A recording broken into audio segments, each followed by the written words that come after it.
Mandala, kama sana ko na yo, Luigi Mandala. Peut-être général. Chef d'état-major. Aujourd'hui, on n'est pas amis.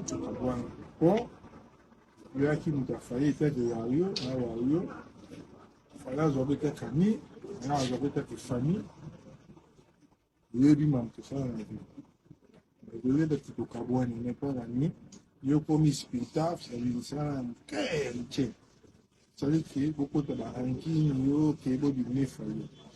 Malgré le bon, mais tout le monde parce qu'aujourd'hui, on est des ennemis. Si on est ennemi, il comme un ennemi. Quand tu n'es pas Wario, ni père. Papa Postan, il y a la popo. Popo. La chaîne, ils n'auront pas mort pour nous. Oui, va pour nous. Là, il y a un qui. Si on est ennemi, il fallait mais encore. Il dit que tu as boire la popo. Ciao. C'est fini. Je comprends les gens qui ont été faits, mais on est pas ligne, oui. On comprend, il était mon pouce, on m'a communiqué. Je ne sais pas, ouais, attends-moi. Non, moi, je ne comprends pas.